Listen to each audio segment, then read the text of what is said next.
Hello students, welcome to magnet brains Hindi. मेरा नाम है अवनीश त्रिपाठी और एक बहुत महत्वपूर्ण सेशन के साथ हम फिर से आपके सामने उपस्थित हैं। कक्षा 12 की जो हिस्ट्री हम कर रहे हैं, यानी कि पूरे हिस्ट्री में खास करके जो मॉडर्न हिस्ट्री का पार्ट हम कर रहे हैं, उसी सीरीज में आज एक और इंपॉर्टेंट चैप्टर हम आपके सामने लेकर आए हैं। उस चैप्टर के बारे में आपसे बातचीत करेंगे, पर उससे पहले एक इंपॉर्टेंट इंफॉर्मेशन ये है स्टूडेंट्स कि मैग्नेट ब्रेन्स हिंदी कक्षा 6 से 12वीं तक के लिए बिल्कुल निःशुल्क शिक्षा लेकर आई है आपके सभी स्टेट बोर्ड्स और सीबीएसई बोर्ड्स के लिए।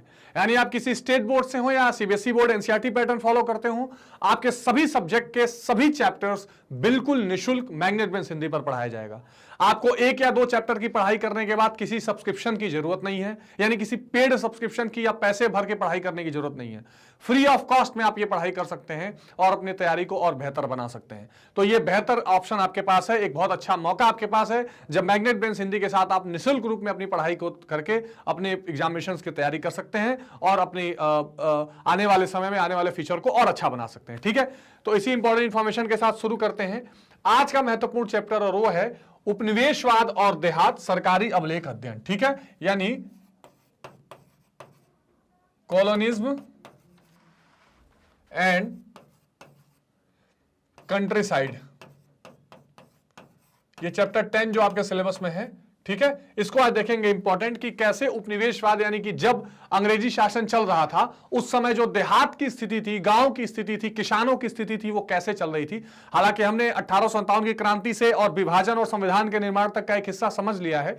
अब इसमें हम जरा गांव और नगरों वाली जो स्थिति थी उसको अलग अलग चैप्टर्स के माध्यम से समझने की कोशिश करेंगे, जो आपके पूरे एग्जामिनेशन के पॉइंट ऑफ व्यू से इंपॉर्टेंट है। ठीक है, तो उपनिवेशवाद और देहात से संबंधित ये जो क्वेश्चन है, इसका कंप्लीट चैप्टर रिवीजन आज हम करेंगे इस पूरे चैप्टर का। ठीक है, अब देखिए स्टूडेंट्स, ये बड़ा इंपॉर्टेंट है जानना, इससे पहले कि जैसा हम हर चैप्टर में करते हैं एक ओवरव्यू भी करेंगे, लेकिन एक दो स्टेटमेंट्स आप जरूर देखिए। एडमिरल वॉटसन ने कहा था कि प्लासी का युद्ध अंग्रेजी कंपनी के लिए ही नहीं वरन अंग्रेज राष्ट्र के लिए भी असाधारण महत्व का था। कब हुआ? 1757 प्लासी का युद्ध हुआ था और इसमें अंग्रेजों ने बंगाल के नवाब जो थे सिराजुद्दौला, उनको हरा दिया और हराने के बाद एक तरह से शासन करना देश में पहली बार शुरू किया। ठीक है, 1757 के बाद। इसके बाद 1764 में एक महत्वपूर्ण बक्सर का युद्ध हुआ, उसने भी महत्वपूर्ण भूमिका निभाई। बक्सर के युद्ध ने न केवल प्लासी के अपूर्ण कार्य को पूरा किया वरन उसने ब्रिटिश कंपनी को पूर्ण प्रभुता संपन्न बना दिया। ये कहा है प्रोफेसर ईश्वरी प्रसाद, ये भी एक महत्वपूर्ण इतिहासकार है आपके सामने, इन्होंने भी ये बात कहा है। अब ऐसा क्या हुआ और कैसे देहातों में और गांव में धीरे धीरे अंग्रेजों ने घुसना शुरू किया और क्या इसका महत्व बनता गया, इसको थोड़ा सा समझते हैं।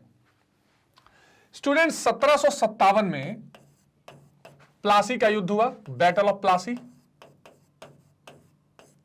ठीक है,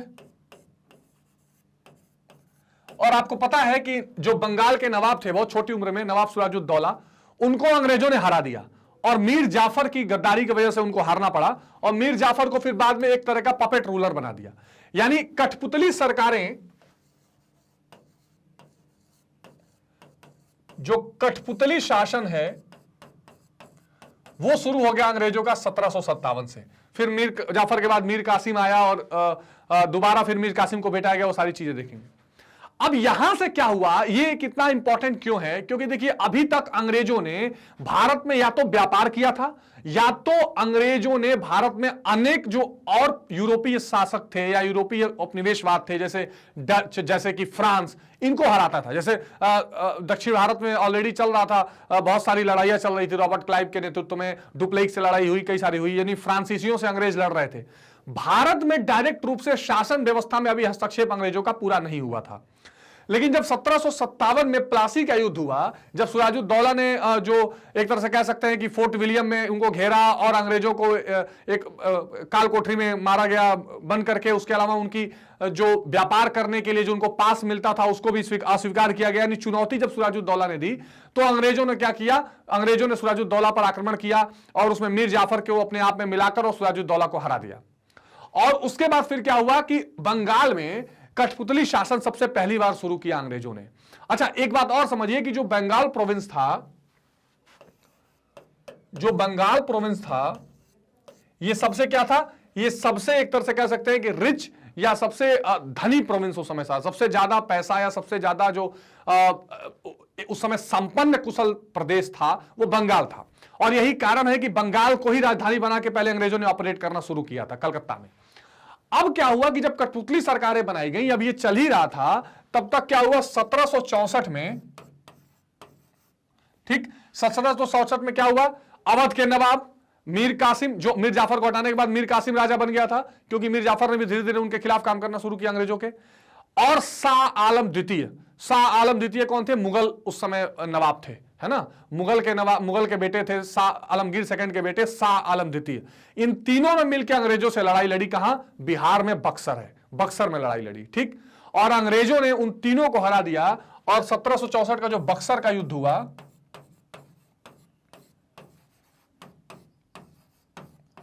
ठीक है, बक्सर का युद्ध हुआ, और 1765 में इस युद्ध के बाद इलाहाबाद संधि हुई, इलाहाबाद की संधि।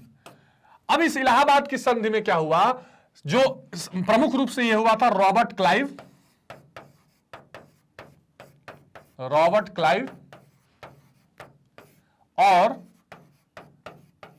शाह आलम द्वितीय, क्योंकि शाह आलम द्वितीय मुगल शासक थे तो मेन इन्हीं के लीडरशिप में हो रहा था, इनके साथ मीर कासिम और शुजाउद्दौला जो अवध के नवाब थे वो भी लोग थे। अब जब ये 1765 का इलाहाबाद संधि हुआ, तो जो ईश्वरी प्रसाद कहना चाह रहे हैं कि प्लासी के युद्ध में जो कसर रह गई थी वो इसमें पूरी हो गई, क्योंकि यहां पर अब पूरी तरह से इन शासकों का शासन खत्म मान लिया गया। शाह आलम द्वितीय को पेंशन देकर, उनको थोड़ी बहुत जमीनें देकर उनको बोला गया कि आप आराम करिए, आपने बहुत शासन कर लिया, और यहां से अंग्रेजी हुकूमत ने डायरेक्ट कंट्रोल अपने हाथ में लेकर क्या करना शुरू कर दिया, शासन करना शुरू कर दिया। यह इंपॉर्टेंट है। रॉबर्ट क्लाइव के बाद फिर वैरन हास्टिंग आते हैं और पूरा सिलसिला शुरू होता है, ठीक है। तो ये जो इलाहाबाद की संधि हुई, इसने एक तरह की भूमिका तैयार कर दी पूरे देश में कि अब देश में ब्रिटिश हुकूमत बाकायदा काम करेगी। देखिए, मुगल जो बादशाहत थी 1707 में औरंगजेब के जाने के बाद, 1707 में औरंगजेब की मृत्यु हुई, औरंगजेब के जाने के बाद कोई भी बड़ा मुगल शासक बहुत दिनों तक शासन नहीं कर पाया, बहुत दिनों तक यहां पर संतुलन बना नहीं पाया, अंग्रेजों का प्रतिरोध नहीं कर पाया, तो वो धीरे धीरे तो आगे बढ़ ही रहे थे। तो इससे पहले कि वो यहाँ के राजाओं, यहाँ के शासनों को अपने हाथ में लेते, उन्होंने पहले जो अन्य विदेशी शासक थे, अन्य जो चैलेंजर्स थे, फ्रांसीसी हुए, डची हुए, उनको वो हटाना पहले शुरू कर रहे थे। फिर 1757 में उन्होंने कठपुतली शासन शुरू कर दिया था प्लासी के युद्ध के बाद, और जो बची कुछ कसर थी वो बक्सर के युद्ध के बाद। क्योंकि देखिए, जो बंगाल था ना, बंगाल पे भी पहले इनडायरेक्ट कंट्रोल मुगल शासन का हुआ करता था, जब वहां पर मजबूत मुगल शासक हुआ करते थे। लेकिन बाद में अलवर्दी खान और कई तरह के इस तरह के नेता है, और उन्होंने मुर्शिद कुली खान, उन्होंने बंगाल को एक अलग रखा था, और बंगाल बहुत ही सशक्त हाथों में था। लेकिन सिराजुद्दौला की मृत्यु के बाद यहां पर कठपुतली शासन अंग्रेजों ने बताया, और 1764 में फिर उन्होंने क्या किया, उन्होंने शाह आलम द्वितीय को भी हराया और उनके साथ समझौता किया, उनको पेंशन देके भेज दिया गया, और डायरेक्ट यहां से इन्होंने क्या कर लिया, अपना शासन करना शुरू कर दिया। अच्छा, अब जब शासन करना शुरू कर दिया तो आपको पहले से पता है कि अंग्रेजों का वन पॉइंट सिंगल एजेंडा यह रहता था कि हमको अपने आर्थिक हित साधने हैं, हमको अपना फायदा देखना है। उनको क्या करना था, यहां से कच्चा माल ले जाना था, और क्या करना था, ज्यादा से ज्यादा पैसा टैक्स वसूलना था, और अपने ईस्ट इंडिया कंपनी को ज्यादा से ज्यादा लाभ पहुंचाना था। तो इसके लिए दो तीन चीजें करनी थी। इसमें सबसे प्रमुख किसान आते थे, क्योंकि उस समय जो कर का सबसे बड़ा स्रोत था वो किसान ही थे। तो उन्होंने क्या किया, फिर किसानों को लेकर, करों को लेकर कई सारी नीतियां अपनाई, और कई सारे नीति चेंज किए, और चेंज करने के बाद उसके क्या प्रभाव हुए, ग्रामीण इलाकों में किस किस तरह के मूवमेंट देखने के लिए मिले। फिर पहाड़िया लोग, संथाल मूवमेंट, कुछ इस तरह के एग्जाम्पल्स आते हैं, वो कैसे थे, क्या थे, इनको भी जरा सा इंपॉर्टेंट देखेंगे, ठीक है। अब देखिए हुआ क्या, देखिए अब हुआ क्या कि दो तीन तरह की कर प्रणालियां चेंज की गई। जब अंग्रेजी शासन वहां पे हुई, यहां पे आने लगी, तो दो तीन तरह के महत्वपूर्ण कर प्रणाली आई। एक तो इसमें आई इजारदारी, ठीक है। दूसरा आया स्थायी बंदोबस्त, ठीक है, स्थायी बंदोबस्त। इसके बाद रैयतवारी,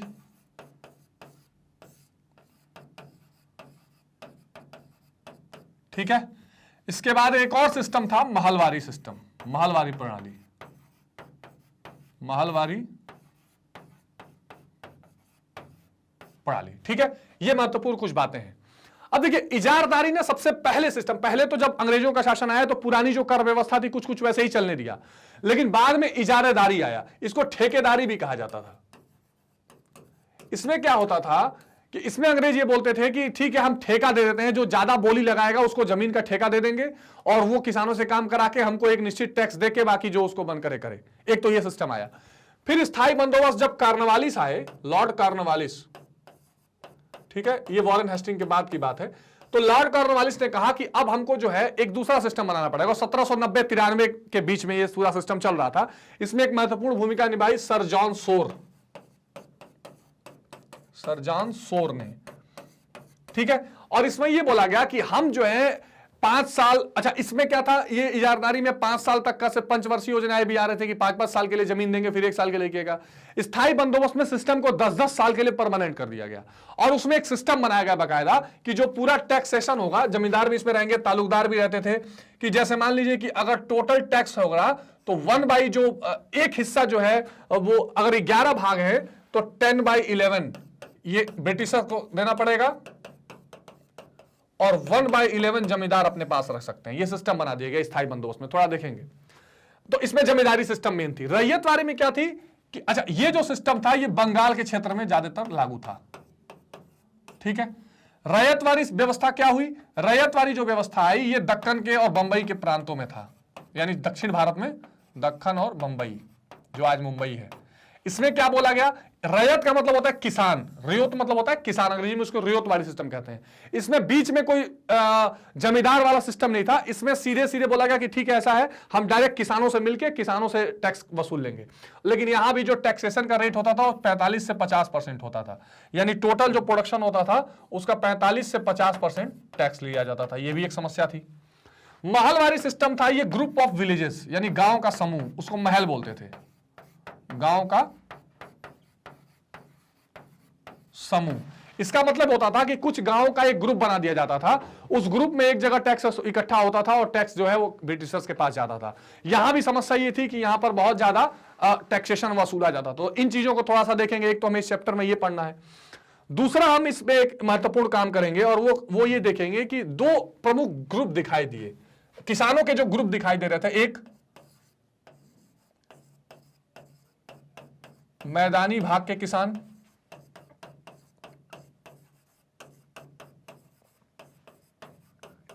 ठीक है, दूसरा एक समूह जिसकी चर्चा है इसमें पहाड़िया किसान या पहाड़िया लोग, और एक चर्चा हमें करनी है संथाल,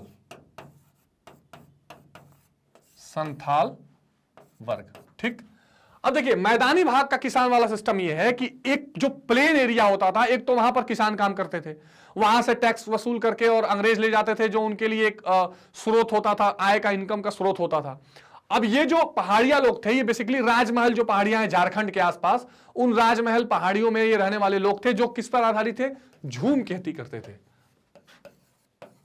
झूम खेती आपने कक्षा 8-9 में पढ़ा होगा, एक अंग्रेजी में इसको कहते हैं slash and burn, slash and burn. इसका मतलब ये होता था कि किसी एक जंगल के इलाके को आग लगा के जला दिया जाता है और उसके बाद उस जमीन को फिर खोद के और वहां पे खेती की जाती है और कुछ दिन बाद फिर उस जमीन को छोड़ के आगे कहीं और जंगल जला के किया जाता है। तो ये पहाड़िया लोग उस पर क्या होते थे, निर्भर होते थे और ये अक्सर क्या करते थे, मैदानी भागों के लोगों पर आक्रमण कर देते थे और उनसे कहते थे कि हमको आपके अनाज चाहिए, खेती चाहिए। तो बाद में इनको रोकने के लिए पहले तो ब्रिटिशर्स ने बहुत ज्यादा कड़ाई की, लेकिन जब उनको लग रहा था वो नहीं रोक पाएंगे तो इनसे शांति प्रस्ताव किया कि आप जो है, आपको प्रतिवर्ष हम कुछ पैसा या कुछ हिस्सा जो है वो दे दिया करेंगे और आपके मुखियाओं का ये निर्णय, ये काम रहेगा कि आप हमारे खिलाफ लोगों को उकासने नहीं देंगे, मतलब हमारे खिलाफ लोगों को भड़काएंगे नहीं, या हमारे खिलाफ या मैदानी लोगों के खिलाफ ठीक व्यवहार रखेंगे, ठीक है। लेकिन अब हुआ क्या धीरे धीरे कि फिर अंग्रेजों ने संथाल, ये भी एक जनजाति थी, ये इस्तेमाल करते थे ज्यादा कुदाल, और ये संथाल जो वर्ग आया ये इस्तेमाल करता था हल। इसीलिए हल और संथाल का फिर संघर्ष भी देखा गया दोनों में, आपस में दोनों में संघर्ष करवाया अंग्रेजों ने, शुरू से फूट डालो राज करते थे। तो संथाल वर्ग के लोगों को क्या किया, जो जैसे मान लीजिए ये मैदानी इलाका है और इसके अगल बगल यहां से पहाड़ियां शुरू हो रही हैं, तो कहते थे इस पहाड़ियों के तलहटी में आप बस जाइए, यानी मैदानी और पहाड़ियों के बीच में जो जगह बच रही है उसमें बस जाइए। संथालों को बसा दिया।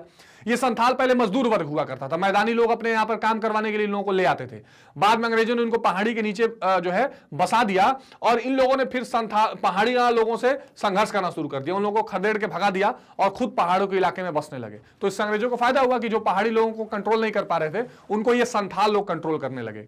फिर इन संथाल लोगों की संख्या धीरे धीरे 40 गांव से 1500 गांव हो गई, 5000 जनसंख्या धीरे धीरे 80,000 जनसंख्या हो गई और इनके ऊपर भी कर लगाया जाने लगा। और वो कर इतना ज्यादा होता था और साहूकारों की और उनका जो यातना होती थी और जो ऋण में डूब जाते थे, इससे इनको बहुत समस्या होने लगी। और इन्होंने 1855 के आसपास फिर क्या कर दिया, इन्होंने संथाल विद्रोह भी कर दिया, जो बहुत महत्वपूर्ण विद्रोह जाना गया, जिसमें सिद्धू, कान्हू, चांद इस तरह के लोग जो है वो निकलकर सामने आए। तो इस तरह से कुछ जो है ग्रामीण व्यवस्था और पूरे करों की व्यवस्था ये पूरे अंग्रेजी शासन में चल रही थी। और हमको ये समझना था कि उपनिवेशवाद में इस गांव की क्या व्यवस्था थी। दूसरा एक व्यवस्था हमको ये भी समझते हुए चलना है कि जो गांव की अर्थव्यवस्था थी। अच्छा, एक बात और थी कि जब ये सारी चीजें आई, मतलब कि जब 1757 में जब हमने देखा ना कि जब ये कठपुतली शासन हुआ और ये बक्सर युद्ध आया, तो पूरे भारत में फिर महत्वपूर्ण दो चीजें निकल कर आई। एक तो ये कि जो हमारा अपना जो परंपरागत हमारी अर्थव्यवस्था थी वो खत्म हो गई और नया औपनिवेशिक अर्थव्यवस्था आने लगी, जो एक महत्वपूर्ण भूमिका निभाती है, जिसको देखेंगे कि वो कैसा कर रही थी। तो देखते हैं कि कैसे ये सारी चीजें इस चैप्टर में इंक्लूड होती हैं और कैसे हम इसको करेंगे। तो ये प्रोफेसर ईश्वरी प्रसाद का इंपॉर्टेंट कोट था। अब आगे देखते हैं। 1757 के प्लासी के युद्ध में कंपनी के अधिकारियों ने जो भूमिका प्रस्तुत की, इसके तहत जो है बंगाल में ब्रिटिश शासन स्थापित हो गया। क्या कूटनीतिक व्यवस्था की? वो कूटनीतिक व्यवस्था ये थी कि लॉर्ड क्लाइव ने सबसे पहले बंगाल में जो सिराजुद्दौला थे, उनके जो आदमी था मीर जाफर, उसको अपने में मिलाया। मिलाने के बाद लड़ाई लड़ी और वहां पर सिराजुद्दौला की हार हो गई। और उसके बाद से ब्रिटिश शासन धीरे धीरे 1765 में जब इलाहाबाद की संधि हो गई, तब तो प्रमुख रूप से ये दो चीजें निकल कर आई। एक, परंपरागत अर्थव्यवस्था जो थी इसका समापन या हनन हो गया। दूसरा, औपनिवेशिक अर्थव्यवस्था का उदय, इसका उदय हो गया। अच्छा, अब दोनों का मतलब क्या हुआ? जो परंपरागत अर्थव्यवस्था थी, परंपरागत अर्थव्यवस्था क्या थी? कृषि प्रधान। कृषि तो बाद में भी शामिल रहा, लेकिन कृषि प्रधान का मतलब कि जो भी चीजें होती थी वो कृषि के भलाई को ध्यान में रखकर होती थी। इसके अलावा हर गांव में कुटीर उद्योग, हर गांव में जो एक गांव की अर्थव्यवस्था थी वो विकसित थी। मतलब गांव में लकड़ी का काम करने वाला, लोहे का काम करने वाला, चमड़े का काम करने वाला, खेती का काम करने वाला, आत्मनिर्भर अर्थव्यवस्था थी और बहुत अच्छे तरीके से उन्नत थी। इसीलिए सोने की चिड़िया भी कहा जाता था। और एक दबाव के करों वाली स्थिति नहीं थी। तो निश्चित तौर पर ये जो परंपरागत अर्थव्यवस्था थी, जो कृषि पर लोग काम करते थे, इसके अलावा कृषि के अलावा जो और गांव में ही छोटे छोटे नगरों की जो स्थिति थी, यानी गांव में छोटे छोटे जो दुकानें थी, व्यवसाय था, वो उन्नत था। इसमें कोई दो राय नहीं है। जो रॉ मटेरियल्स उगाए जाते थे, उनको कपड़े के रूप में बदलना, उनके आभूषण बनाना, अलग अलग चीजों के आभूषण बनाना, ये सारे जो हमारे व्यवसाय थे वो बहुत उन्नत थे और जाता भी था बाहर। और लोग उसको, जो गांव में अर्थव्यवस्था थी, जो लोगों की इनकम थी, वो ठीक ठाक थी। तो ये परंपरागत अर्थव्यवस्था थी। वो अर्थव्यवस्था घटने लगी और औपनिवेशिक अर्थव्यवस्था यानी कि कॉलोनियल इकोनॉमी डेवलप होने लगी। अब औपनिवेशिक अर्थव्यवस्था का मतलब क्या था? औपनिवेशिक अर्थव्यवस्था का सीधे सीधे मतलब यह था कि ब्रिटेन का लाभ, किस तरीके से ब्रिटेन को लाभ पहुंचाया जाए, इसकी हमेशा चिंता की जाती थी। मैंने कई बार बताया कि जो 18वीं शताब्दी थी, यानी जो 18th सेंचुरी आई, फिर 18th सेंचुरी के बाद 19th सेंचुरी तक इंग्लैंड में क्या चल रहा था? औद्योगिक क्रांति चल रही थी। औद्योगिक क्रांति, ठीक है, यानी जिसको बोलते हैं इंडस्ट्रियल रिवॉल्यूशन। अब इंडस्ट्रियल रिवॉल्यूशन का मतलब यह था कि इंग्लैंड में तरह तरह के उद्योग लगाए जा रहे थे। अब जब ये तरह तरह के उद्योग लगाए जा रहे थे, तो इस उद्योगों को दो चीज की जरूरत होती है। किसी भी, जब आप कहीं भी आप इंडस्ट्रियलाइजेशन करेंगे तो वहां दो चीज की जरूरत होगी। एक, उस उद्योग को चलाने के लिए रॉ मटेरियल, यानी जो जिस चीज की भी आप फैक्ट्री लगाएंगे, उस चीज को बनाने के लिए रॉ मटेरियल की जरूरत तो पड़ेगी। तो एक तो उस उद्योग को चलाने के लिए चाहिए रॉ मटेरियल। दूसरा क्या चाहिए? उससे जो फिनिश्ड गुड निकल के आ रहे हैं, उसके लिए एक मार्केट चाहिए, बाजार चाहिए। भाई उस फिनिश्ड गुड्स को आप कहां बेचेंगे? तो उस फिनिश्ड गुड को बेचने के लिए चाहिए बाजार, एक मार्केट। तो ये दो चीजें प्रमुख थी। अब दोनों चीजों के लिए अंग्रेजों ने सोचा कि भाई भारत से बेहतर जगह कौन सी हो सकती है? भारत से बेहतर जगह तो कोई हो नहीं सकती। इसलिए उन्होंने भारी प्रयास किया कि वही चीजें यहां के किसान अपनाएं जो हमारे लिए फायदेमंद हो। और दूसरा, हम यहां के लोगों को केवल रॉ मटेरियल का एक्सपोर्टर बनाएं और वहां के फिनिश गुड लोग इंपोर्ट करें। मैंने कई बार इस लाइन का चर्चा किया है कि Britishers made India a mayor exporter of raw material and importer of finish good, यानी उन्होंने रॉ मटेरियल्स का निर्यातक हमको बना दिया और आयातक बना दिया फिनिश गुड्स का, ये ब्रिटिशर्स ने किया।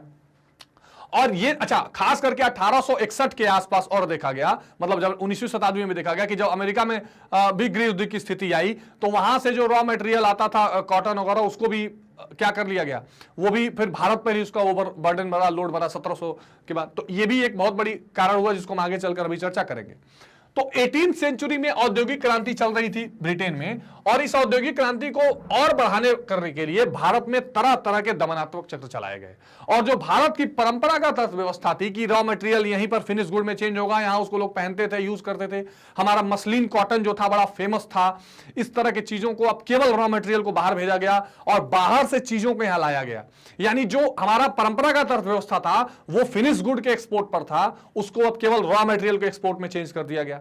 दूसरा क्या किया गया, जो हमारा इंपोर्ट बहुत कम था वो इंपोर्ट किया जाने लगा। क्यों? क्योंकि अब हमको फिनिश गुड, वहां के कपड़े बन के आते थे, हम यहां यूज करते थे, फिनिश गुड यहां पे यूज होने लगे। और जो गांव की अपनी अर्थव्यवस्था थी, लोग वहां बेरोजगार होने लगे क्योंकि इंडस्ट्रीज खत्म होने लगी। जब रॉ मटेरियल यहां नहीं रहेगा, वहां से जो चीजें बन के आएंगी वो सस्ती मिलेंगी, तो यहाँ के जो छोटे छोटे कारीगर थे वो खत्म हो गए, बेकार हो गए, है ना। तो जो हमारा हथकरघा सिस्टम था वो सारा कुछ खराब होने लगा, पावर लूम वाला सिस्टम इंग्लैंड का चलने लगा। तो ये परंपरागत अर्थव्यवस्था खत्म हुई और औपनिवेशिक अर्थव्यवस्था भारत में चालू हो गई। ये एक महत्वपूर्ण बात है। अब आप ये देखिए कि अंग्रेजों ने क्या किया कि भारत में जो आत्मनिर्भरता थी, मैंने अभी बताया ना कि भारत में एक इंडिपेंडेंस था अपने ऊपर कि हम आत्मनिर्भर हैं।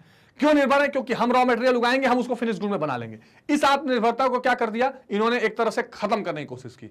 और उसके लिए क्या किया, वो चाहते थे कि ज्यादा से ज्यादा हम यहां से लाभ कमाएं, और ऐसी फिर कृषि और भूमि की व्यवस्था करने लगे कि जो अंग्रेजों के उत्पादन उनके अनुकूल उत्पादन करें। और ये लास्ट तक चलता रहा। मैंने आपको जब स्वतंत्रता आंदोलन वाला चैप्टर पढ़ा था तभी बताया कि 1917 में जो गांधी जी ने पहला आंदोलन किया वो कहां किया, चंपारण में।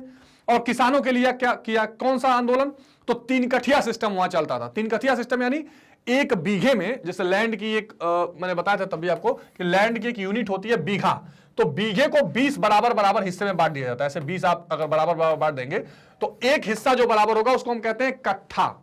ये पूर्वी उत्तर प्रदेश और बिहार के इलाके में ज्यादा इस्तेमाल होता है कट्ठा। लगभग 1400 स्क्वायर फीट का, अप्रोक्सीमेटली 1400 स्क्वायर फीट का एक कट्ठा होता था।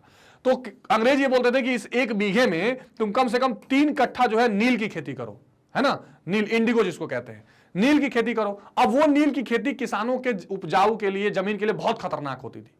क्यों नील की खेती करवाते थे? क्योंकि उससे उनको फायदा होता था। तो इस तरह के संसाधन, इस तरह के सिस्टम वो भारत में लागू कर रहे थे जिससे केवल ब्रिटेन को फायदा हो बल्कि अंग्रेजों को ज्यादा से ज्यादा लाभ हो, यहां के लोगों को नुकसान पहुंचे, यहां के लोग आत्मनिर्भर न रहे। और भूमि व्यवस्था, करों का सिस्टम यानी टैक्सेशन का भी सिस्टम वैसे ही करते चले जा रहे थे जो उनके लाभ का हो। तो इन्होंने कृषक वर्ग का शोषण का भूमिका निभाया और इसके लिए उन्होंने क्या किया, जो भू राजस्व की नीति थी, यानी कि जो टैक्स निकलने की नीति थी, जो कर वसूलने की नीति थी, उसमें भरी बहुत ज्यादा शोषण की सिस्टम उन्होंने अपनाया। बहुत ज्यादा इन्होंने ऐसा सिस्टम अपनाया जो लोगों के लिए, किसानों के लिए बिल्कुल हितकर नहीं था, और किसान उस बोझ के तले दबते चले गए। और वो क्या होते चले गए, फिर जो किसान, देखो जब तक आप लोगों की आत्मनिर्भरता खत्म नहीं करेंगे तब तक वो आपकी दासता को स्वीकार नहीं करेंगे। वो क्या चाहते थे, इंडिया को स्लेव बनाना। तो अगर लोग इंडिपेंडेंट रहेंगे, लोगों का इनकम ठीक रहेगा, लोगों का व्यवसाय ठीक रहेगा, लोगों को जो करना है वो इजीली करते रहेंगे, तो कैसे काम चलेगा। तो उन्होंने ऐसा एक एक्सप्लॉइटेटिव नेचर का टैक्सेशन सिस्टम बनाया, जो खेती किसानी का नियम बनाने लगे वो इस तरीके का जो किसानों के लिए शोषणकारी था, एक्सप्लॉइटेटिव था। तो ये एक प्रमुख बात दिखाई दे रही थी अंग्रेजों के उसमें, ठीक है। तो अपनी जो उन्होंने प्रारंभिक कृषि नीति अपनाई, उसकी जिसकी चर्चा मैंने की, वो कुछ इस तरह की थी। तो इजारेदारी व्यवस्था सबसे पहले अपनाई, जिसको ठेका व्यवस्था भी कहते हैं। अब देखिए, जो 1765 में इलाहाबाद की संधि हुई, मैंने आपको बताया कि इलाहाबाद की संधि किसमें बीच में हुई थी, शाह आलम द्वितीय और रॉबर्ट क्लाइव अंग्रेजों के बीच में हुई थी। तो उसमें उन्होंने बोला कि आप पेंशन में चले जाइए और बंगाल, उड़ीसा, ये जो क्षेत्र हैं, इन क्षेत्रों की हम कह सकते, और बिहार, इन क्षेत्रों की हमको क्या करिए, टैक्स वसूलने की अब क्या चाहिए, परमिशन चाहिए। हम अब टैक्स वसूलेंगे। हमको क्या मिल गया था, इनको दीवानी प्राप्त हो गई थी। और जब 72 में वॉरेन हेस्टिंग, ये तो इलाहाबाद की संधि रॉबर्ट क्लाइव के समय हो गई। जब वॉरेन हेस्टिंग आए तो उसने क्या किया, भू राजस्व का प्रशासन अपने हाथ में ले लिया कि हम अब बताएंगे कि कैसे भू राजस्व को चलाना है। तो उन्होंने क्या किया, ठेका प्रस्ताव, उन्होंने सबसे पहले इजारेदारी सिस्टम या ठेका सिस्टम ले आए। तो उसमें क्या बोला, सबसे पहले ठेका ही 1-1 साल का होता था, लेकिन इसमें ये बोला जाता है कि जो सबसे ज्यादा ऊंची बोली लगाएगा, जो मतलब कोई आदमी आएगा वो बोलेगा कि देखिए आप हमको इतनी जमीन ठेके पे दीजिए, हम 1 साल बाद आपको इतना हजार या इतना करोड़ रुपया देंगे। तो सबसे ज्यादा जो देने का वादा करेगा उसको ठेका दिया जाता था, और फिर वो किसानों से मनमाना वसूलता था। तो ये ठेकेदारी सिस्टम, इजारेदारी सिस्टम, ये वॉरेन हास्टिंग के जमाने से निकल कर आई। ठीक।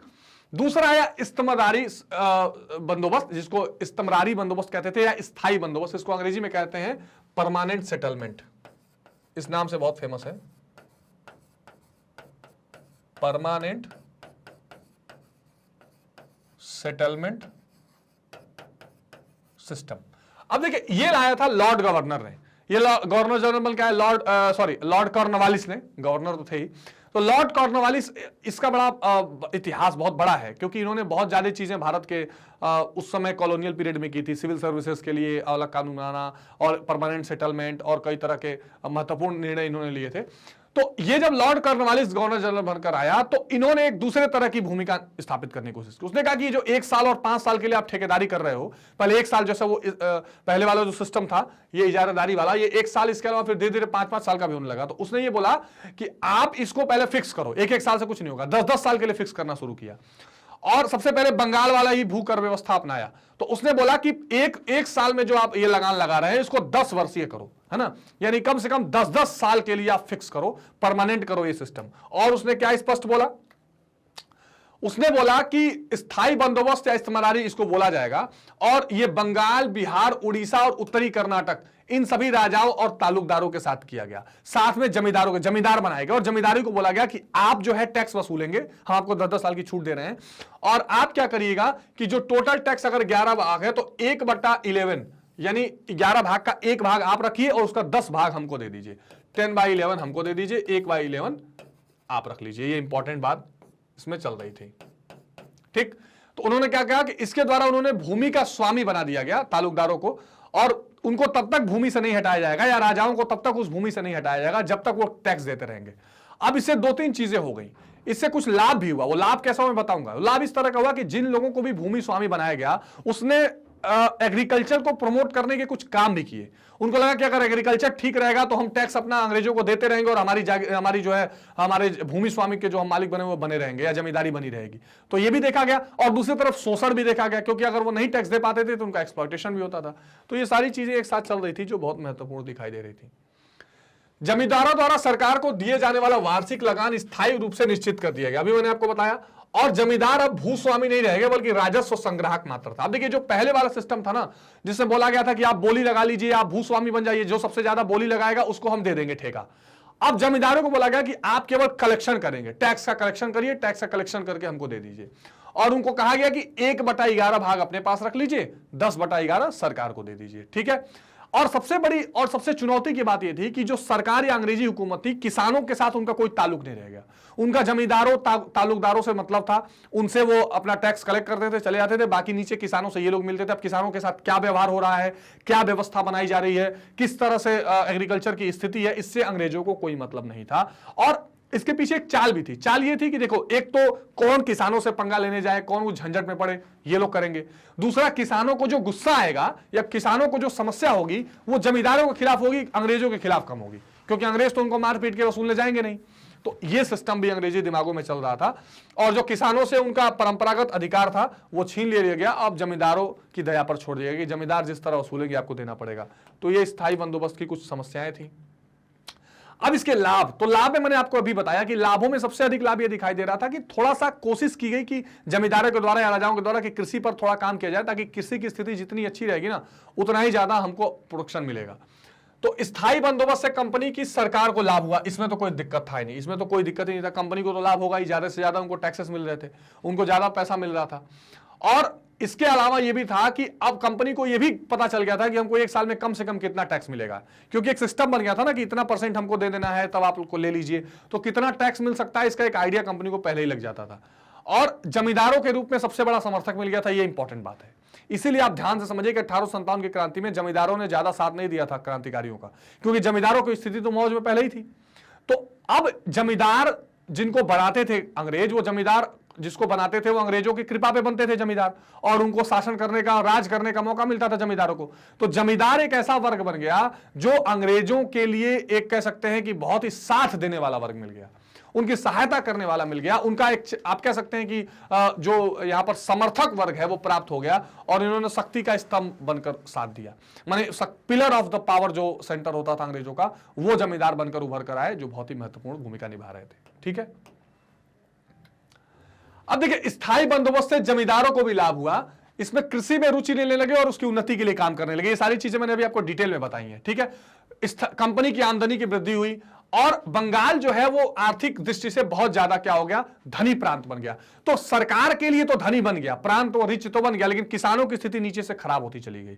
और सभी प्रांतों में सबसे ज्यादा रिच जो है, सबसे ज्यादा जो अमीर प्रांत है वो बंगाल बनता चला गया, और इसीलिए बंगाल से ही पूरे देश की प्रेसिडेंसी चलने लगी, बंगाल से ही पूरे देश का शासन व्यवस्था चलने लगा। ठीक है, आगे देखते हैं इसके क्या दोष थे। तो होम्स महोदय ने लिखा है कि स्थायी बंदोबस्त निराशामयी भूल थी, इसके ऊपर से सामंतवादी प्रवृत्ति और नीचे से दास प्रवृत्ति बनाए, इसमें कहीं कोई शंका नहीं है।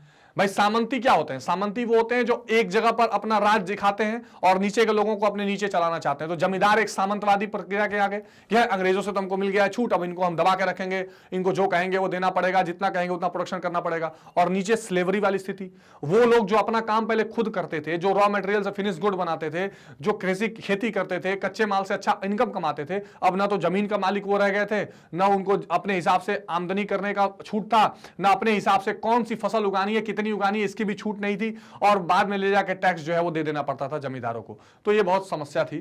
ठीक है ना, सबसे बड़ा दोष ये था कि किसान और सरकार के मध्य खाई बन गया, इसमें कोई दो राय नहीं है। भाई किसानों से कभी अंग्रेजों की मुलाकात ही नहीं होती थी, वो तो केवल किससे मिलते थे, वो तो केवल जमींदारों से, तालुकदारों से मिलते थे।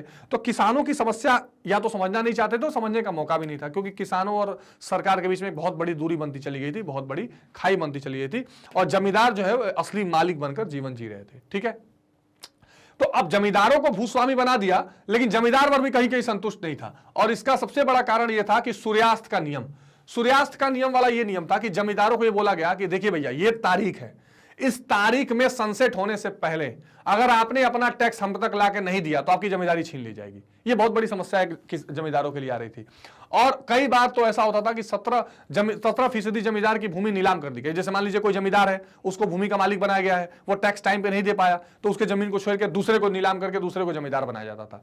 इससे बचने के लिए भी जमींदारों ने कई सारे टैक्टिक्स अपनाया। उससे क्या हुआ कि जमींदारों ने अपने अपने कई एजेंट बैठा दिए कि जब हमारी भूमि नीलाम होगी तो तुम लोग बोली लगाना। तो वो लोग बोली लगाते थे, बाद में जब खरीदना होता था तो उनके आदमी बोली लगा के पैसा देने से मना कर देते, फिर वो जमीन उसी जमींदार के पास चली जाती थी। ऐसा भी टैक्टिक्स कई बार अपनाया गया, ये देखा गया कि जमींदार ऐसा कर रहे हैं। इसके अलावा एक और जो भूमिका देखी गई कि जमींदारों ने क्या किया कि जब देखा कि अब हमको बस असूलना है, तो उन्होंने गांव में ठेके पर अपनी जमींदारी किसी को दे दी और खुद जाके शहरों में लगने लगे। तो इससे जो है ना एक जोतदार या जोतिहार, इस तरह के लोग अब उत्पन्न होने लगे गांव में, जो उस जमींदारों की भूमि को ठेके पे लेते थे, और जोतिहार लोगों ने और अपना दिमाग लगाया और वो भी जमींदार धीरे धीरे बनने लगे। कैसे, अभी उस कहानी पे देखेंगे। कृषि के उत्पादन में वृद्धि होने से सरकार लगान में कोई वृद्धि नहीं होती थी, इसका संपूर्ण लाभ जमींदारों को मिलता था, है ना। तो ये जमींदारी सिस्टम का या परमानेंट सेटलमेंट का एक घाटा ये भी था कि सरकार सोचती थी कि हम ज्यादा से ज्यादा टैक्स लगाएं, जब हमको फायदा होगा तो हमको ज्यादा फायदा होगा, लेकिन जब कृषि में उत्पादन होता था तो सरकार को उसका लाभ नहीं मिलता था, जमींदार ही ज्यादा असूलते थे, तो जमींदार इसमें फल फूल रहे थे। ठीक, अधिकांश जमींदारों ने अपनी भूमि बिचौलियों को पट्टे पर दे दी और स्वयं नगरों में रहने लगे। अभी मैंने बताया वो क्या बोलते थे जमींदार, कि ऐसा है कि चलो हमको जमींदारी मिल गई है, तुम सुनो, तुम गांव में मेन हो, तुमको मैं पट्टे पे कुछ साल के लिए लीज पे दे देता हूं, तुम इससे जमींदारी करके असूलना, हमको दे देना, हम कमाते रहेंगे, तुम भी थोड़ा बहुत कमाते रहना। तो जमींदारों के बाद आप कह सकते हैं कि एक तो ऊपर ब्रिटिश शासन था, उसके नीचे जमींदार थे, उसके नीचे ये पट्टे वाले जोतदार आ गए, एक और वर्ग नीचे से क्रिएट हो रहा था। ठीक है, इसको देखते हैं। तो सामाजिक असमानता को भी बढ़ावा मिला और बंगाल में धनी और निर्धन लोगों की अलग अलग श्रेणियां बन गई। तो बननी थी, पहले जो काफी समानता थी, आत्मनिर्भरता थी, वो सब कुछ खत्म होने लगी। धीरे धीरे गरीबी बढ़ने लगी, सरकार और लोगों के बीच में खाई बढ़ने लगी, अमीर गरीब का भेद होने लगा, जमींदार वर्ग और धनी होता चला गया, जो किसान और मजदूर लोग थे वो और भूमिहीन, ऋण से ग्रसित और पैसे रुपए की कमी और अभाव और अकाल में जीने लगे। तो ये स्थायी बंदोबस्त, यानी आप जो देख रहे थे कि नगरों की, ग्रामीणों की जो स्थिति उपनिवेश काल में बन रही थी, जो अंग्रेजी शासन में बन रही थी, वो दयनीय बनती जा रही थी और वो कहीं ना कहीं लाभकारी नहीं थी, कहीं ना कहीं बहुत समस्या प्रदान करने वाली थी। तो ये एक दिमाग में बैठा के चलिए कि किस तरह से ग्रामीण अवस्था बन रही थी। अब जैसा मैं बताया जोतदारों का उदय, ये जोतदार एक नया सेक्शन बनकर आया। अब मैंने अभी बताया कि जो जमींदार थे उन्होंने क्या किया कि बोला कि भाई हमको जमींदारी मिल गई है, अब हम क्या करेंगे कि हम आपको इसको लीज पे देते हैं, आप यहां पर इससे सारे टैक्सेस वसूलिए और कुछ दिन बाद आप हमको दे दिया करिएगा और हम शहर में जाके बैठेंगे। अब ये जोतदार क्या करते थे, धीरे धीरे इनके मन में भी लालच आया। अब ये जोतदार गांव में से कोई एक होता था, ये गांव के लोगों को अपने से मिला के रखते थे और ये क्या करते थे कि कई बार एक तो उन्होंने जो जमींदार उनके ऊपर हमला करने वाले होते थे या शोषण करने वाले होते थे उससे भी बचाते थे किसानों को। दूसरा, किसानों को समझा बुझा के जो जमींदारों को टैक्स देना था उसमें देरी करवा देते थे। अब जब सूर्यास्त का नियम लागू था, अगर टैक्स में देरी हो जाएगी तो फिर जो जमींदार है उसकी खेत को नीलाम करेंगे अंग्रेज, तो बार बार ये जोतदार ही उस खेत को खरीद लेते तो खुद जमींदार बन जाते थे। ऐसा भी देखने के लिए मिला गया। सॉरी। तो जब जमींदार वर्ग संकट से गुजर रहा था तभी बंगाल में धनी किसानों की स्थिति मजबूत हो रही थी और धनी किसानों को जोतदार के नाम से जाना जा रहा था।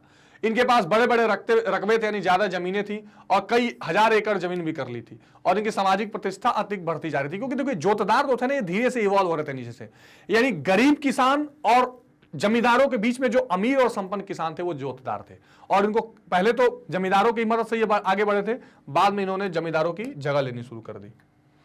अपने क्षेत्र में गरीब काश्तकारों पर अपनी व्यापक शक्ति का प्रयोग करते थे। जो गरीब गरीब छोटे छोटे किसान थे उनके ऊपर ये अपनी जो है हनक बना के रखते थे और अपने उनको काबू करके रखते थे, ये देखा जा रहा था।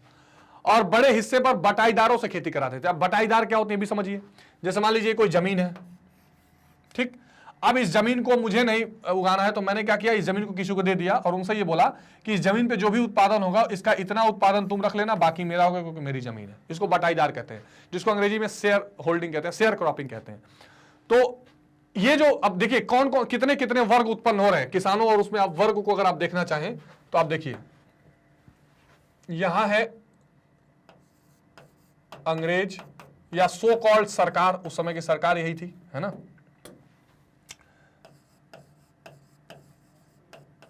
ठीक है, या आप कह सकते हैं कि ईस्ट इंडिया कंपनी उस समय थी, ठीक है ना। बाद में 1857 के बाद वो चली गई। उसके बाद है कौन, राजा,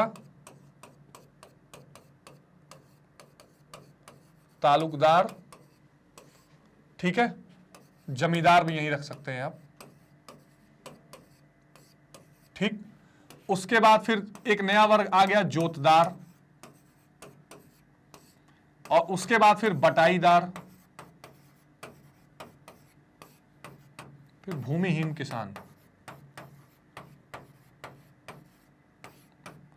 ठीक है। हालांकि आप बटाईदार को भी भूमिहीन किसान कह सकते हैं, तभी तो दूसरे की जमीन पे ले जा रहा है। तो इतनी बड़ी खाई जो है वो सरकार और किसानों के बीच में थी, इतनी बड़ी खाई। और इसका ये जो उगाता था, ये जो मेहनत करता था, इसमें से बड़ा हिस्सा इनके पास भी जाता था, इनके पास भी, कुछ इनके पास भी, है ना। तो ये जो एक आप समझ सकते हैं कि कितना बड़ा शोषण होता चला जा रहा था, कितना बड़ा एक्सप्लॉयटेशन वाला माहौल चल रहा था, और यही रीजन था कि फिर एक गहरा असंतोष दिखाई पड़ रहा था, है ना। तो ये बटाईदार क्या करते थे, इनसे बटाईदार जो है उत्पादन का आधा हिस्सा दे देते थे जिसकी जमीन रहती थी। तो जोतदार जो थे वो बटाईदारों से खेती करवाते थे और आधा हिस्सा खुद ले लेते थे उसका, ठीक है। अब इस ग्रामीण समाज में जोतदार क्यों शक्तिशाली होते गए ये भी थोड़ा देखिए। अधिक धन संपन्नता वाले जमींदारों को आलसी और विलासी बन गए। अब देखिए जिन जमींदारों के पास ज्यादा पैसा आ गया, ज्यादा रुतबा आ गया, वो आलसी बनते चले गए कि कौन जाए गांव में टैक्स वसूलने, तो छोड़ो, एक किसी को पकड़ के ठेके पे दे दे, वो क्या करता रहेगा, हमको लाके देता रहेगा। और वो जोतदार क्या हुए, धीरे धीरे वो जमींदारों से आगे निकल गए।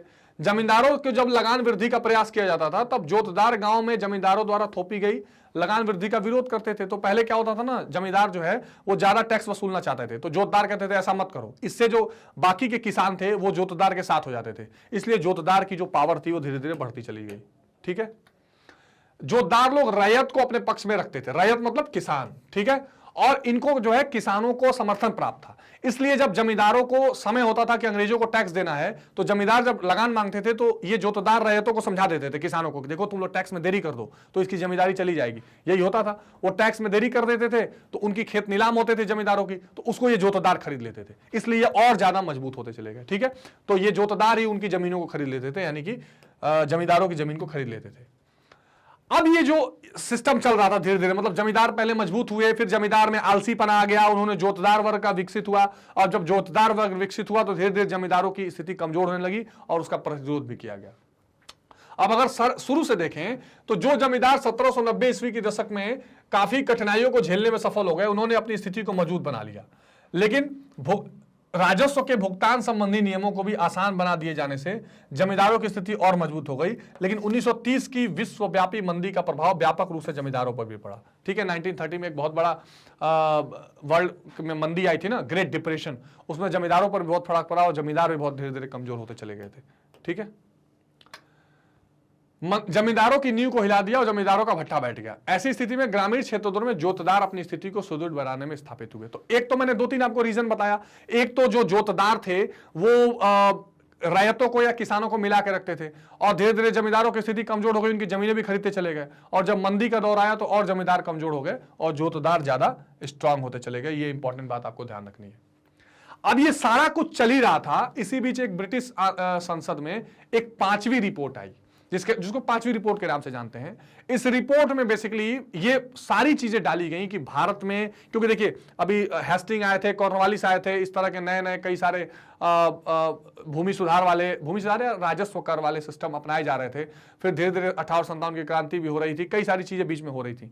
तो ब्रिटिश गवर्नमेंट में ये आया गया कि एक रिपोर्ट बना के दी जाए संसद में, क्योंकि देखिए होता यह था कि जो कुछ भी ब्रिटेन में यहां होता था वो ब्रिटेन में वहां की पार्लियामेंट देखती थी, खास करके 1857 की बात तो सबसे ज्यादा, और वहां के पार्लियामेंट में ये होता था कि सब चीजों की चर्चा होती थी। बाद में तो एक इंडिया के अलग से मंत्री भी बनाया जाने लगा। इसी क्रम में वहां के पार्लियामेंट में एक रिपोर्ट पेश की गई जिसको 5वीं रिपोर्ट के नाम से जानते हैं, जो बहुत ही फेमस रिपोर्ट है। अब देखिए ये जो रिपोर्ट है ना, वो 1813 में पेश की गई, और 1813 में जब पेश की गई तो उसमें जो ब्रिटिश मतलब पूरी जो ईस्ट इंडिया कंपनी की सरकार थी और जो अधिकारी थे, जो भू राजस्व का पूरा प्रणाली था, इन सभी क्रियाकलापों के बारे में उसमें चर्चा की गई। किस तरह का शासन चल रहा है, किस तरह के उसमें यह भी चर्चा की गई कि कौन कौन से अलग अलग एप्लीकेशंस आए हैं, कौन कौन से विरोध के स्वर आए हैं, कौन कौन सी मांग की गई है, क्या क्या स्थिति चल रही है, सब कुछ पेश किया गया। ठीक है, तो कई सारे परिवर्तन राजस्व के क्षेत्र में यानी रेवेन्यू के सिस्टम में हुए थे, तो इसीलिए वहां की पार्लियामेंट में 1813 में इसको पेश किया गया। और ये ईस्ट इंडिया कंपनी का जो पूरा प्रशासन था, उनका क्रियाकलाप था, इसके बारे में ये रिपोर्ट तैयार की गई थी, इसलिए इसे 5वीं रिपोर्ट कहते हैं, जिसमें 1002 पन्ने थे। ये महत्वपूर्ण आप बात ध्यान रखिएगा। इस 1002 पन्ने में जो 800 से अधिक पन्ने थे, उसमें जमींदारों और रैयतों के प्रार्थना पत्र थे, जो अलग अलग किसानों ने और जमींदारों ने एप्लीकेशंस दिए थे, उसकी चर्चा की गई थी। जो कलेक्टर थे, हर जिले में जो कलेक्टर्स थे, उनकी रिपोर्टें थी कि क्या स्थिति चल रही है, और सांख्यिकी तालिकाएं यानी स्टैटिस्टिक्स, तरह तरह के टेबल्स बनाए गए थे कि कहां से कितना राजस्व आ रहा है, कितनी इनकम आ रही है, कौन से सिस्टम को लागू करने के बाद क्या परिस्थिति निकलकर सामने आ रही है, ये सारी चीज आ रही है। तो क्वेश्चन एग्जामिनेशन में कभी बार पूछता है कि 5वीं रिपोर्ट क्या है और किस चीज से संबंधित है और इसका क्या मतलब निकाला जाता है, तो ये बात आपको ध्यान में रखनी है, बहुत इंपॉर्टेंट है। अब आते हैं उस चक्कर में उस मेन बात पर जिसकी चर्चा हम कर रहे थे कि पहाड़िया विद्रोह क्या है ना। पहाड़िया विद्रोह तो नहीं, संथाल विद्रोह, लेकिन पहाड़िया सिस्टम क्या है, ये भी देहात सिस्टम में बन रहा था, गांव के एरिया में, पहाड़ों के एरिया में देखा जा रहा था। अब देखिए मैंने बताया, ये बेसिकली ट्राइब थे एक तरह के, और ये किस पर आधारित थे, स्लैश एंड बर्न। ठीक, अब देखिए ये इस मैप में आप देख सकते हैं, ये देखिए ये जो झारखंड का इलाका आज का है ना, वहीं पर ये राजमहल की पहाड़ियां हैं, राजमहल हिल्स। इन्हीं, क्योंकि सारे ये बंगाल प्रोविंस, ये सारा बंगाल के आसपास का सब इलाका था, ये आप जितना देख रहे हैं ना, ये जो बंगाल प्रोविंस जहां से ये राज कर रहे थे, बाद में फिर बिहार उड़ीसा ये सब अलग हो गया, देखा गया बाद में, लेकिन ये पूरा इलाका जो बांग्लादेश का इलाका है, सब बंगाल के उस समय माना जा रहा था। तो ये राजमहल हिल्स तो थे, राजमहल की जो पहाड़ियां थी, यहीं पर क्या है, यहीं पर ये ट्राइब्स पाए जा रहे थे। और ये क्या करते थे कि स्लैश एंड बर्न यानी झूम खेती, यानी पहाड़ों में गए, जंगलों में गए, उनको काटने के बाद वहां जगह बची, वहां पे उपजाऊ जमीन बची है, उस जगह पे फिर वो खेती कर रहे हैं और खेती करके अपना लाभ कमाते थे। तो राजमहल की पहाड़ियों के जो इर्द गिर्द रहने वाले लोग थे, उनको पहाड़ियां कहा जाता था, और जंगल की उपज से वो लोग अपना जीवन जीते थे। और झाड़ियों को काटकर घास फूस को जलाकर साफ कर देते थे। जो राख की पोटास होती थी उससे जमीन उपजाऊ बन जाती थी, यानी जो जलता था जंगल उसमें पोटास होता था, उस पोटास से क्या होता था, वहां पर फर्टिलिटी बढ़ जाती थी। कुछ दिन तक वो उससे उसमें खेती करते थे, फिर जब वहां उपजाऊ चीज खत्म हो जाती थी तो वहां से आगे बढ़ के कहीं और जंगल चलाते थे। ये चीज चल रहा था पहाड़िया का। अब देखते हैं आगे। अब कई तरह की ये लोग खेती करते थे। इसके अलावा जो महुआ के फूल है ना, महुआ के फूल महुआ एक बहुत इंपॉर्टेंट वृक्ष है नॉर्थ इंडिया में, यूपी बिहार में पाया जाता है। महुआ से शराब भी बनाई जाती है। तो महुआ के फूलों को चुन चुन के और उनकी उसका एक अलग तरीके से वो बनाते हैं, तो इसको भी वो उत्पादन करते थे। और शिकार करना, झूम की खेती करना, इसके अलावा कोयला बनाना, रेशम की कीड़े पालना, ये सब इन पहाड़िया लोगों की काम थी। अब दिक्कत कहां आती थी अभी समझते हैं इसको। जैसा मैंने आपको शुरू में बताया कि मैदानी लोगों के साथ टकराव होने लगा। इनके साथ जो संबंध था वो टकराव का था। मैदानी मतलब होता है प्लेन एरिया, मतलब एक पहाड़िया लोग जो थे वो माउंटेन एरिया में रहते थे, और नीचे के जो लोग थे प्लेन एरिया में, तो वो प्लेन एरिया में स्थायी खेती करते थे, जैसे वो प्लेन ग्राउंड होते हैं। अब ये जो स्थायी खेती करते थे, यानी कन्वेंशनल तरीके से खेती करते थे, पारंपरिक तरीके से जोत के और उसको ठीक से लगा कर करते, एक ही जगह उनकी जमीन होती थी, खेती करते थे। अब ये पहाड़िया लोग कई बार इन लोगों पर आक्रमण कर देते थे कि इनके पास जमीन ज्यादा है या इनके पास खाने की चीजें ज्यादा है, और उनसे लूट के ले जाते थे। और उस समय फिर अच्छा, ये स्थायी खेती करने वाले लोग ही राजस्व भी देते थे अंग्रेजों को, तो जाहिर सी बात है कि उनको थोड़ा प्रोटेक्ट कर रहे थे अंग्रेज की, पहाड़िया लोग इनको डिस्टर्ब ना करें, हमको परेशानी ना हो। लेकिन अंग्रेज इनको पूरा दबा नहीं पाते थे पहाड़िया लोगों को, क्योंकि वो गुरिल्ला वार करने में और छुप छुप के वार करने में, जंगलों में छुप के लड़ने में माहिर थे। तो धीरे धीरे क्या स्थिति बनी उसको आगे हम देखेंगे, ठीक है। तो इनसे ये जो मैदानी लोग रहते थे वो काफी ज्यादा क्या करते थे, भयभीत रहते थे, और इसलिए पहाड़ी मुखिया को ये लोग नियमित रूप से खिराज देने लगे। यानी बोले ठीक है, आप हमसे कुछ पैसा लेते रहिए, कुछ सामान लेते रहिए, और हमको डिस्टर्ब मत करिए। देखिए कितना बर्डन था, तो अंग्रेजों को अलग राजस्व और इन लोगों को देना पड़ता था। तो ये पहाड़ी लोगों से बचने के लिए मैदानी लोग करने लगे नियमित रूप से, ठीक है। तो अब जो बाहरी लोग थे, उनके आगमन से पहाड़िया लोगों की प्रतिक्रिया बहुत ठीक नहीं थी। जब अंग्रेज आए और उनको डिस्टर्ब करने, क्योंकि अंग्रेज ये चाहते थे कि ज्यादा खेती हो ताकि ज्यादा टैक्स मिले, तो कहते थे जंगल को, पहाड़ों को काट काट के और वहां पे तुम खेती अपनी ले जाओ, मैदान बनाओ। और उन जंगलों में तो ये रहते थे पहाड़िया लोग, तो और लड़ाई होने लगी, है ना।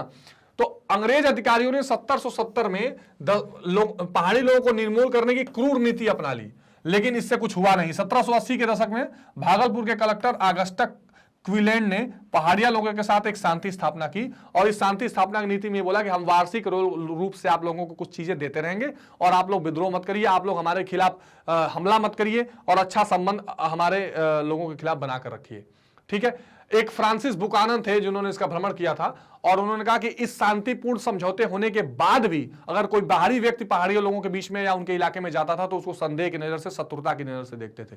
यह आप ध्यान रखिएगा। और इसके बाद जो सबसे बड़ा इंपॉर्टेंट बात आई, इसके बाद शुरू हुआ कुदाल और हल का संघर्ष, ठीक है। यह ध्यान रखिएगा, कुदाल एवं हल का संघर्ष, ठीक है। क्वेश्चन अगर आपसे पूछे कि कुदाल और हल का संघर्ष क्या है, तो यह संघर्ष था पहाड़िया और संथाली लोगों के बीच का संघर्ष। पहाड़िया लोग कुदाल का इस्तेमाल करते थे, और हलों को जोतकर खेती करने की जो आदत थी वो संथाल लोगों में थी। संथाल लोग जो थे वो मजदूर वर्ग, पहले मैदानी इलाकों में मजदूरी का काम करने के पेशे से आए, लेकिन इनको फिर धीरे धीरे, जैसे मैंने आपको शुरू में बताया कि इनको पहाड़ियों की तलहटी में, पहाड़ियों के नीचे बसाने लगे। कौन बसाने लगे?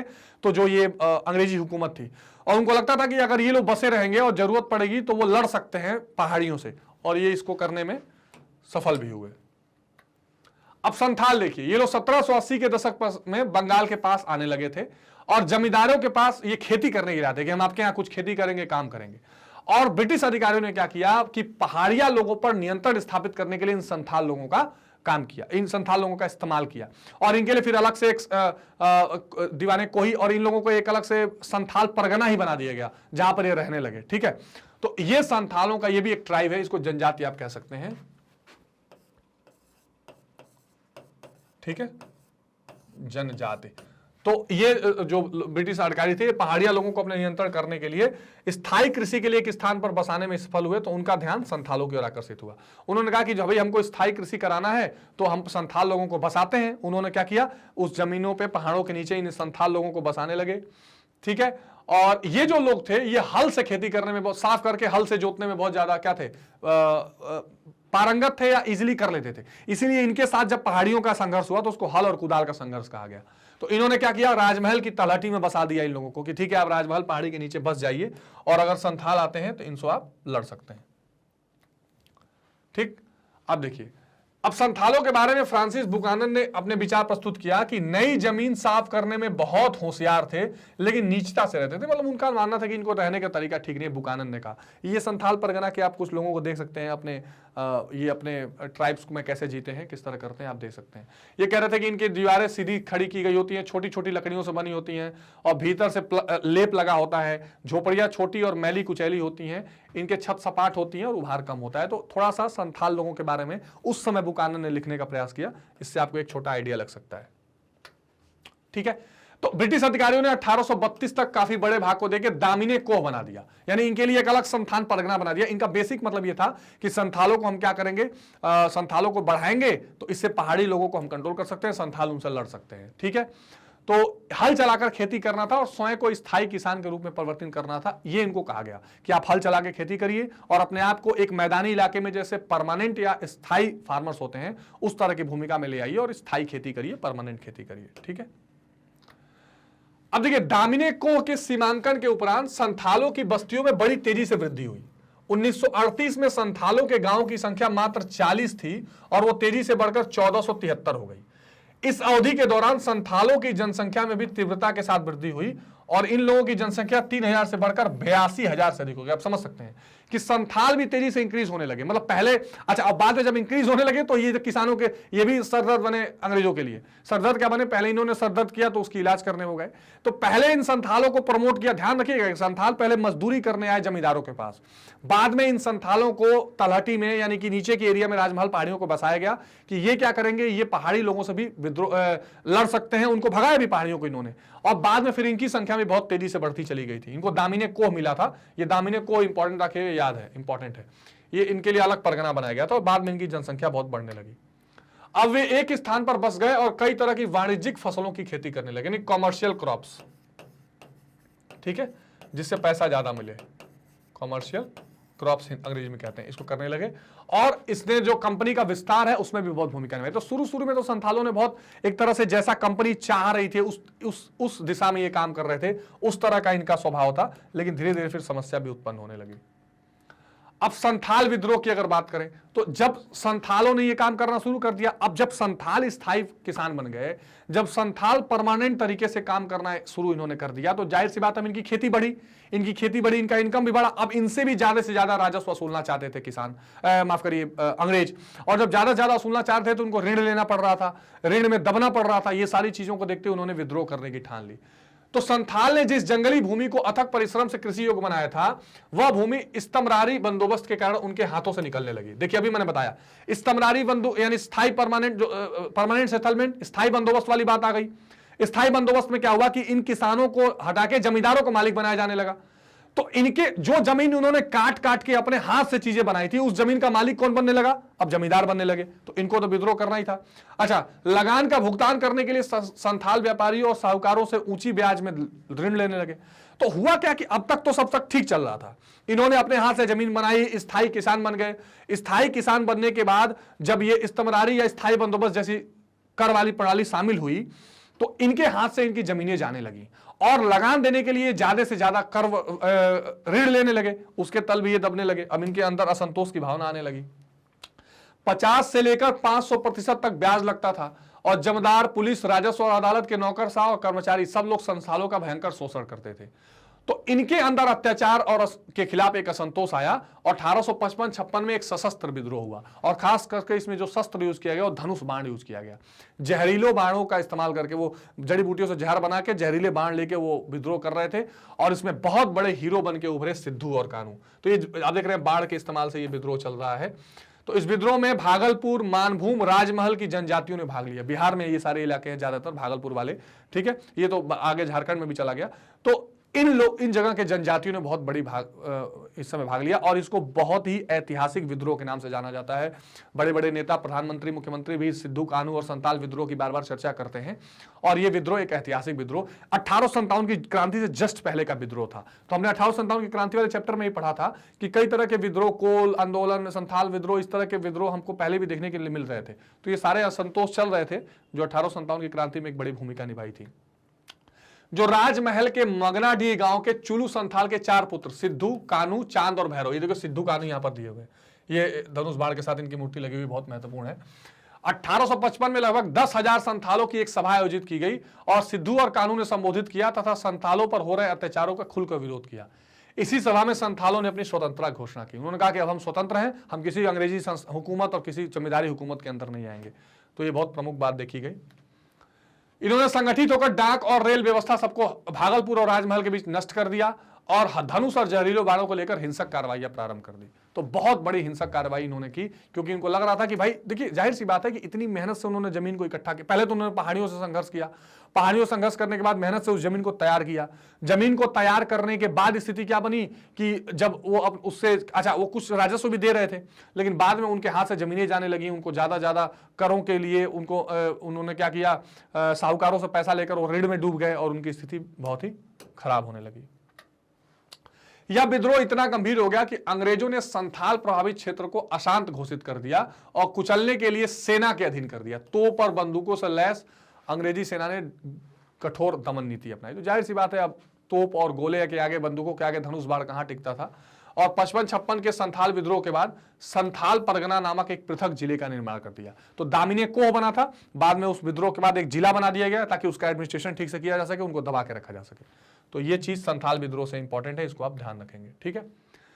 और उनका जो प्रमुख हमेशा से उद्देश्य रहता था कि हम अपने आर्थिक हितों को साधेंगे, उस हित से वो कॉम्प्रोमाइज नहीं करना चाह रहे थे। इसलिए जो संथालों को जिसने बसाया, जिसने उसको प्रमोट किया, उन्होंने उसको कुचल दिया बहुत बेरहमी के साथ, ठीक है। और उनकी स्थिति बहुत ज्यादा दयनीय होती चली गई। ऊंची दर पे लगान लिया जाता था, कर वसूला जाता था, इसमें कोई दो राय नहीं थे। और विभिन्न प्रांतों में किसानों ने साहूकारों और अनाज के व्यापारियों के विरुद्ध अनेक विद्रोह किए। ऐसा ही एक विद्रोह 1875 के दक्कन में हुआ जिसे निम्नलिखित कारण नहीं थे। तो अब पूरे देश में अगर देहातों की स्थिति आप करें तो लगभग हर जगह किसानों की स्थिति अब यही हो रही थी। जो इजारेदारी और स्थायी बंदोबस्त के सिस्टम आया था, उस सिस्टम से परेशान होकर हर जगह किसानों ने साहूकारों के खिलाफ, जमींदारों के खिलाफ, सरकार के खिलाफ आंदोलन करना शुरू कर दिया। और इसी तरह दक्कन में भी एक आंदोलन हुआ 1875 में, जो बहुत महत्वपूर्ण आंदोलन था, जो पूना के आसपास देखा गया, सूपा गांव में। यह भी हुआ बहुत बड़ा आंदोलन। और इसके कुछ अगर कारण देखें तो बहुत नॉर्मल से कारण थे। एक तो वहां रैयतवाड़ी व्यवस्था आई थी। मैंने बताया कि ब्रिटिश प्रशासकों ने सीधे सीधे किसानों के साथ व्यवस्था बना ली कि जो हम ठीक है, बीच में जमींदार नहीं लाएंगे, हम एक किसानों से डायरेक्ट मिलेंगे, उनसे टैक्स वसूलेंगे। लेकिन समस्या हो गई कि उस टैक्स का रेट बहुत ज्यादा होता था। तो बंबई और दक्कन में भू राजस्व की रैयतवाड़ी व्यवस्था को लागू किया गया और सरकार और रैयत यानी किसान सीधा संबंध बनाते थे। बंगाल में क्या देखा गया, किसान और सरकार के बीच में बड़ी खाई थी, जिसकी चर्चा अभी हमने की है, ठीक है। इसमें जमींदार और नंबरदार, तालुकेदार जैसा कोई बिचौलिया नहीं था। तो ये तो ठीक बात थी कि कोई मिडिल मैन नहीं था, लेकिन जो डायरेक्ट संपर्क था ये और खतरनाक था। वो फिर अंग्रेजी जो पुलिस और अधिकारी होते थे उनको और शोषण करते थे, उनको और मारते थे, और ज्यादा से ज्यादा टैक्स का रेट वो बहुत हाई हो गया था। तो ये भी एक बहुत बड़ी समस्या का कारण था। इस व्यवस्था के अंतर्गत किसान को भूमि का स्वामी मान लिया गया और भूमि का उत्पादन शक्ति आधार पर लगान निर्धारित किया गया। हाँ, एक बात और इसमें हुई, जैसे वहां पर क्या हुआ था कि जमींदारों को भूमि का मालिक बना दिया गया था, तालुकदारों को। यहां पर भूमि का स्वामी किसानों को ही रहने दिया गया, लेकिन 45 से 55% यहां टैक्स का रेट था। यह सबसे बड़ी समस्या का कारण था और इसीलिए यहां पर विद्रोह जैसी क्यों। अच्छा, इतना टैक्स देने के लिए फिर उन्होंने साहूकारों को से उनको क्या लेना पड़ता था, कर्ज लेना पड़ता था। जब कर्ज लेना पड़ता था तो उसको भुगतान नहीं हो पाता था, तो जमीन उनकी चली जाती थी। तो बात वही होती थी। तो एक तो वो रैयतवाड़ी सिस्टम, दूसरा भू राजस्व की ऊंची दर 45 से 55%, ये राजस्व का टैक्स का दर था। कीमतों में गिरावट आ गई। देखिए, कृषि के उत्पादों की कीमतों में गिरावट आ गई। अब कृषि का उत्पादन होता था, उत्पादन से अगर अच्छा फसल का दाम मिलता किसानों को तो टैक्स भी भर सकते थे, लेकिन इस रेट में बहुत कमी आ गई। तो कुल मिला के जो इनकम थी किसानों की, जो उनकी आय थी, वो बहुत बुरी तरह प्रभावित हुई और कम हो गई। किसानों पर कर्ज का बोझ, ये तो बहुत जाहिर सी बात है। जब ये होगा, जब भू राजस्व की ऊंची दर होगी और उनको कीमत नहीं मिलेगी, तो जितना टैक्स देना है उसके लिए पैसा कहां से आएगा। तो वो क्या करेंगे, साहूकारों से टैक्स लेंगे, कर्जा लेंगे कि भाई हमारी जमीन चली जाएगी, आप कर्जा दे दो। और वो कर्जा कैसे दे रहे थे, 50 से 500 गुना हाई इंटरेस्ट रेट पे। तो उनको कर्जे का बोझ और एक विशियस सर्कल जिसको कहते हैं, गरीबी का चक्र, वो बनता चला जा रहा था, जो उनके लिए एक बहुत टेंशन का कारण था। ठीक है, और यहां से विद्रोह प्रारंभ हुआ। एक और इसका कारण बड़ा महत्वपूर्ण था, और वो कारण था अमेरिका का गृह युद्ध। अमेरिका का गृह युद्ध। अब देखो हुआ क्या, हुआ ये कि अमेरिका में एक गृह युद्ध छुड़ गया। अच्छा, अमेरिका से बहुत ज्यादा कॉटन ब्रिटेन में जाया करता था। जब गृह युद्ध छुड़ गया तो वहां से कॉटन आ ही नहीं पा रहा था, तो भारत के किसानों को ज्यादा से ज्यादा कपास की खेती के लिए उकसाने लगे अंग्रेज। खूब ज्यादा कपास की खेती के लिए उकसाने लगे, उससे थोड़ा किसानों को लाभ भी मिला। अचानक वहां गृह युद्ध ठीक हुआ, वहां से अब फिर कॉटन आने लगा, तो यहां के कॉटन की डिमांड घट गई। अब यहां किसानों ने कॉटन उत्पादन करना शुरू कर दिया था। अब उसको कोई पूछ ही नहीं रहा है, उनको इनकम ही नहीं हो रही है, उनका पैसा ही नहीं जा रहा, बिक ही नहीं रहा, और खेती करना वो कॉटन की सीख गए। तो इससे भी एक गहरा असंतोष आया, और ये सारी चीजें भी इसमें समस्या का बहुत बड़ा कारण बन रही थी, ये आप ध्यान रखेंगे। तो विद्रोह की प्रारंभ जो हुआ वो पूना, जो आज का पुणे है, वहां का एक सूपा गांव है, वहां से हुआ। ये आक्रोश इतना बढ़ गया कि इस गांव से ये विद्रोह शुरू हुआ। उन्होंने क्या किया कि साहूकारों को घेर लिया, बोला कि आप अपना जितना खाता भाई है वो हमको दे दीजिए, वरना हम जला देंगे, मार देंगे। इस तरह का विद्रोह वहां पे देखने को मिल रहा है। तो ग्रामीण इलाकों की स्थिति क्या चल रही है आप इससे देख सकते हैं। 2 मई 1875 को सारे गांव ने सूपा में इकट्ठे हो गए, साहूकारों की मांग की कि अपने बही खाते और ऋण संबंध जो है उनको दे दें। और उन्होंने फिर जो कह सकते हैं आंदोलन की आग थी, वो महाराष्ट्र के और जिलों में, अहमदनगर और कई जिलों में फैली, और वहां भी इस तरह के कई तरह के आंदोलन होने लगे, जो द्रुत गति से फैली। वो 6500 वर्ग किलोमीटर में विद्रोह की आग फैल गई, यानी पूरे इलाके में, देहाती इलाके में धीरे धीरे फैलती चली गई। और पूरे देश में इस तरह का आंदोलन देखा गया कि जितने साहूकार थे उनको घेर घेर के सब लोगों का बही खाता मांगने लगे। बहुत तुमने हमको कर्जा दिया है, बहुत ऋण लगा लिया, बहुत कर उस पर ब्याज लगा लिया, हम नहीं देंगे, अपना बही खाता दो, हम इसको जलाएंगे, कोई इसमें हम रिकॉर्ड नहीं रहने देंगे। यह आक्रोश था जो फैलकर निकल कर आया था।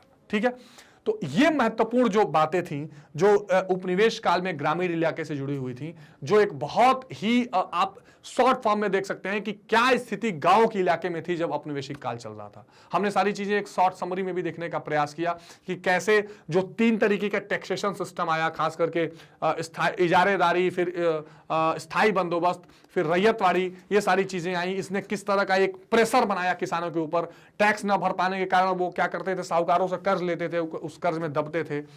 किस किस तरह की जनजातियों पर, फिर जो गांव में रहने वाले थे उनको, या पहाड़ों में, उन पर किस किस तरह का शोषण अंग्रेजों द्वारा किया जाता था। और एक गहरा असंतोष पूरे समाज में फैल रहा था, जो 1857 में विद्रोह की क्रांति बनकर उपजी थी। ये हमने देखने का प्रयास किया। तो इस पूरे चैप्टर को आप ठीक से रिवाइज करिए, इसको ठीक से पढ़ते रहिए। इस पर कोई कंफ्यूजन हो तो आप कमेंट सेक्शन में जरूर बताएं। एक प्रश्न आपके लिए जरूर होगा कि स्थायी बंदोबस्त का जो सिस्टम था वो कौन से गवर्नर जनरल ने लागू किया था, वो आप कमेंट सेक्शन में लिखकर बताइए। स्थायी बंदोबस्त, परमानेंट सेटलमेंट वाला जो सिस्टम था वो किस गवर्नर जनरल ने लागू किया, कमेंट सेक्शन में जरूर आप देखकर बताइएगा, पढ़ के बताइएगा। और कोई समस्या हो तो कमेंट सेक्शन में बताने का जरूर प्रयास करें। स्टूडेंट्स, आपको पता है कि मैग्नेट बेंस हिंदी इंडिया का नंबर 1 और largest online 100% free online education platform है, जहां निःशुल्क शिक्षा आपको प्रोवाइड की जा रही है। आप इसकी वेबसाइट magnetbrains.com पे भी जाके वहां CBSE/स्टेट बोर्ड हिंदी मीडियम सेलेक्ट कर सकते हैं। सेलेक्ट करने के बाद आप मेरे साथ जो बुक्स में अलग अलग चैप्टर्स हैं, किसी पे भी क्लिक करके आप क्रम वाइज, सीक्वेंस वाइज चैप्टर्स की पढ़ाई कर सकते हैं, और पढ़ाई करके आप अपने सभी डाउट्स को क्लियर कर सकते हैं बिल्कुल निःशुल्क। ठीक है, ये अच्छी अपॉर्चुनिटी है। वहां पर आप जाकर वन शॉर्ट वीडियोज, इसके अलावा NCERT solution, MCQs, most important question, previous year questions, ये सारी चीजें बहुत आराम से बैठकर पढ़ सकते हैं फ्री ऑफ कॉस्ट मेरे साथ, यानी कि अवनीश त्रिपाठी के साथ। ठीक है, तो इससे आप बिल्कुल भी वंचित मत रहिए, क्योंकि मैग्नेट बेंस हिंदी कक्षा 6 से 12 तक के लिए बिल्कुल निःशुल्क शिक्षा लेकर आया है, जो आपके एग्जामिनेशन में आपको बहुत हेल्प करने वाला है। सभी चैप्टर, सभी सब्जेक्ट की निःशुल्क शिक्षा आपको मिल रही है बिना किसी पेड सब्सक्रिप्शन के। बस केवल आपको इतना करना है कि ज्यादा से ज्यादा लाइक, शेयर और सब्सक्राइब करना है, ताकि हम इस तरह के और इंपॉर्टेंट वीडियोस आपके लिए लेकर आते रहें। अगली वीडियो में मिलेंगे कुछ और इंपॉर्टेंट कंसेप्ट्स के साथ, एनसीईआरटी सॉल्यूशन, एमसीक्यूज के साथ। तब तक आप खूब जी जान लगा के पढ़ाई करिए, खूब ध्यान रखिए अपना। Take care, good bye.